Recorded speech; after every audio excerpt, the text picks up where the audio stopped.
We would like to share 10 reasons why African spirituality is unique.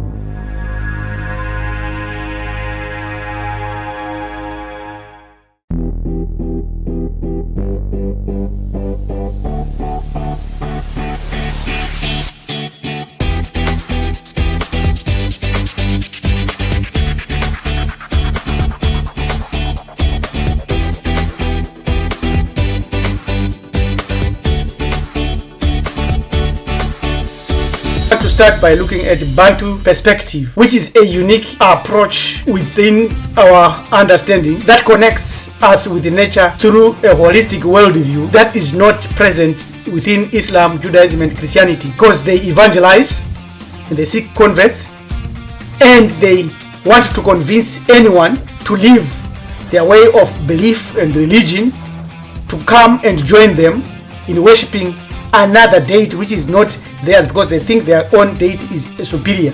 It is like those that follow Nkulunkulu going to Ghana to Nogkokpo and forcing them to leave Nogkokpo and worship Nkulunkulu. In Ubuntu Maati communal ontology, I am because we are is not allowed. This is the first reason why African spirituality is unique. Let's go to the second reason.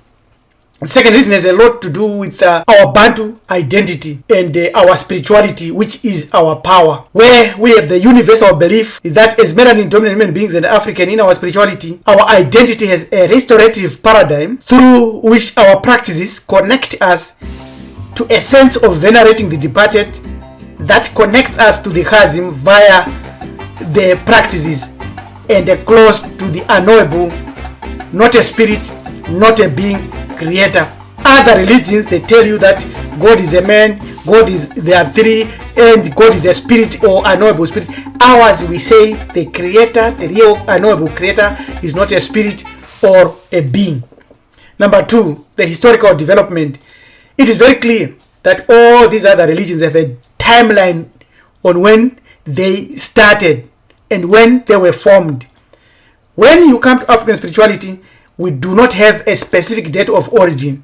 Why? Because we began to live when our religion was already there, when our spirituality was already there. Therefore, there is no founder, because we are the oldest people on earth, and therefore, because we do not know when we actually started to live on the earth, we cannot be able to pinpoint the exact date of the origins of our religions. Whereas these other ones, like Hinduism, which is about 4,000 years old, and our own evidence of our practice is 70,000 years old.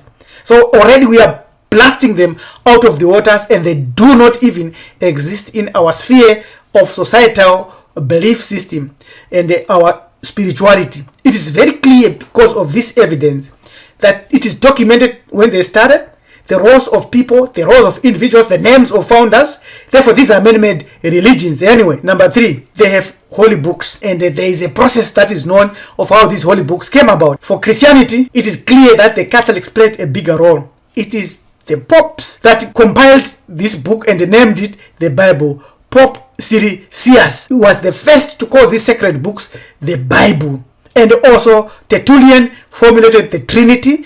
These other cardinals divided these books into chapters and verses. Same thing with Islam. Compilation of the Quran is Abu Bakr. It's very, very straightforward. These are the reasons why African spirituality is unique, because we depend and rely on spirit that confirms through our ancestors, our traditions, our rituals, our connection to the unknown creator through Afro spirit and divine essence that is already within us. This is the unique aspect of African spirituality. It goes on even to prove this African spirituality that those with the books have diverse interpretations of the same books. All religions other than ours suffer from this diverse interpretation. They suffer through bloody wars, squabbling wars, and fighting to convert others and proving that their God is superior. This is interesting, very, very interesting indeed, because within each religion, there is the human component and human perspective that we can see playing a very significant role in their understanding the application of religious teachings other than the universal spirit. See why? This is why African spirituality is unique, because we do not have that. It's spirit-led. These are of human origins. For instance, Christians claim that they've got the Holy Spirit. At the same time, they claim that the Holy Spirit inspired the writing of the Bible. But they still read the Bible, and they still have the Holy Spirit. At the same time, when they are doing all these two things, there are so many denominations. Why can't there be just one denomination? If the Bible is composed and supposed to be composed by and written by the Holy Spirit, and is 100% correct, Christians who have the Holy Spirit in themselves and the Holy Spirit which wrote the Bible must just be making everything the same. One church, one denomination. Therefore, these are man-made religions. Very, very clear with a beginning date and the individuals and the books to read. Same with Islam. They laugh at us. They go to Mecca. They've got the Kaaba. Christians laugh at us. They worship someone crucified on the cross. Squabbling continues even within the Shia and the Sunni for the last 1,430 years. Religious intolerance, even within themselves, due to interpretation bias, by people claiming to have the spirit and by people claiming to be connected to the Creator. There's never been a religious war amongst Africans fighting for gods and deities and spirits. It is not even there. The wars came after the culture, the European culture, through Christianity, Islamic culture, through the Quran, has instigated and forced and brainwashed our brothers and sisters through this cultural influence to start to fight amongst themselves, to try to convert others to their religions. This reason is also critical because cultural influence through religious practices and beliefs is reflected in what our brothers and sisters are doing today. So if someone is a Christian, is following European culture. Someone is a Muslim, is following Arabic culture. It's very, very straightforward. But African spirituality is for Africans. Let's look at the changing times. Religious doctrines and practices change over time because books are rewritten and re-edited. Doctrines are reformulated and formalized. Just as we know that the Holy Catholic and Apostolic Church, the one Holy Catholic and Apostolic Church, formulated the New Testament and the Bible, and squabbling started in many olden times, 419 AD.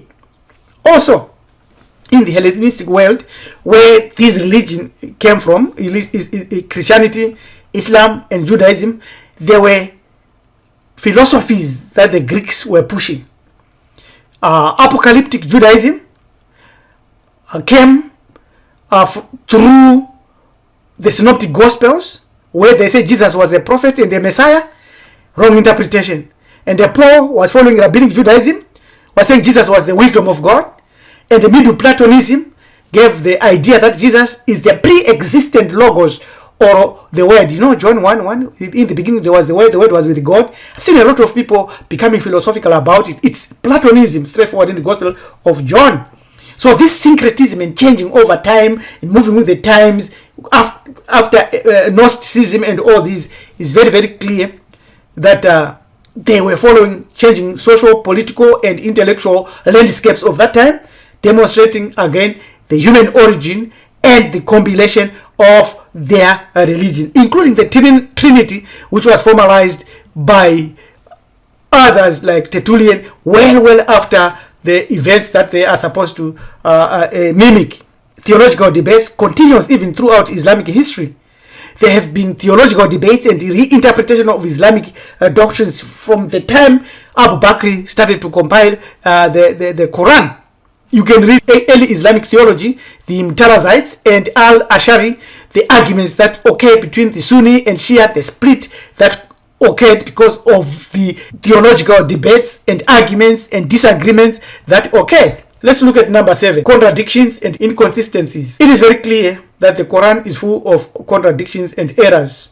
It is also obvious that there are no scientific truths in the Quran, and that the Bible is also filled with contradictions from Genesis to Revelation. We are continuing with 10 reasons why African spirituality is unique, because We practice our spirituality through diverse methods and practices and cultures and traditions, including metaphysics, alchemy, voodoo, astronomy, astrology, numerology, symbology, cosmology, obia, and calling upon the orishas, ukubula, and worshipping our ancestors and reverencing our ancestors. The absence of centralized texts or figures and individuals in melanin dominant spirituality and Bantu and African spirituality highlights the superior role of the spirit of religious individualized expression and the decentralized nature of spiritual beliefs and practices in many indigenous traditions.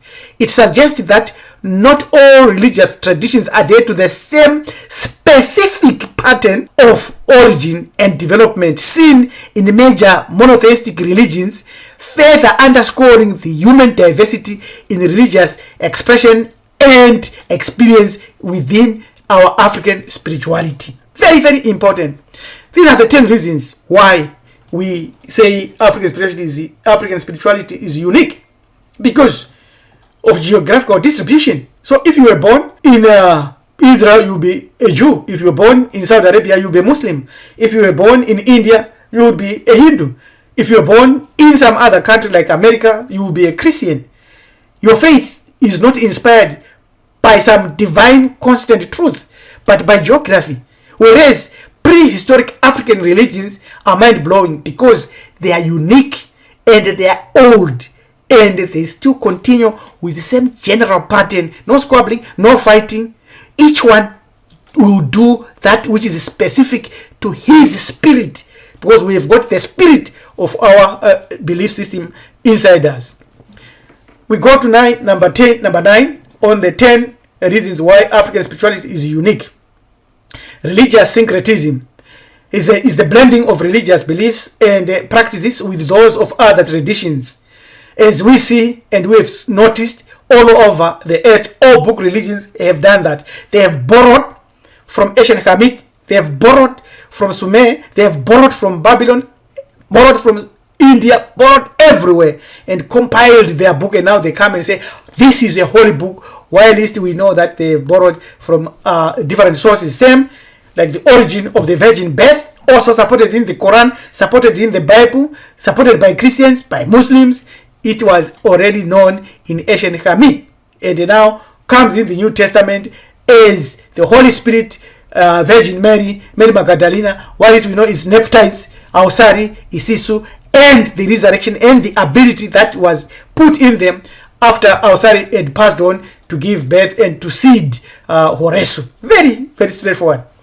Now, number 10 of the 10 reasons why African spirituality is unique. It is the issue of a human need to understand meaning. Why? Why am I on earth? When you ask that question to Christians, they say, look to Jesus. If you ask that question to Muslims, they say, oh, surrender to Allah. When you ask Jews, they say, oh, no, Yahweh is one who is going to satisfy you. When you come to melanin dominant human beings, we tell you that it is your ancestors inside you who are the kingdom of heaven inside you. And your ancestors are inherently accessible to you, and call upon them, and they will satisfy you, and they will walk with you, and they will reveal to you the unknowable creator who is beyond any human understanding. These 10 reasons that we have elaborated here makes African spirituality the most ancient system, that is original, that is primary, that is first, that is filled with ability to guide and inspire you from within. All of its traditional practices, rituals, synchronicities, and impromptu decisions may appear illogical, but because it is the first and it is the original truth, it has offered compelling enough evidence to move the participant forward in any sphere where they live on the earth. Very, very obvious then that if you are a melanin dominant human being, you are an African, a Muntu, a Bantu, remember this: within you is the mystical, invisible, hidden spiritual power that came from the waters of Nyunyu, which created the chasm, and it trickles that power down in a hierarchy of divinities, ancestors, and into you. It is your birthright. It is your natural right. It is your spiritual right, which you can use if you will and if you decide to awaken to this truth. This is a universal power and a universal understanding that gives African spirituality its uniqueness and its major distinguishing feature from all the other religions that have got books, that have got dates of founding, that have got founders, that read those books and claim to have a spirit. We claim to have a spirit, we do not read any book. When we read a book, it's for intellectual and just reminding us of our way to go. Therefore, you might need to learn more, you might need more information. Do not hesitate to send us an email on join@marifado.com. join@marifado.com. Till we meet again, your manager Christian Rabbi LMDuzi Curriculum Jaganja says, yes, these are the 10 reasons why African spirituality is unique. It is your only choice to find your way back to the source. Amen.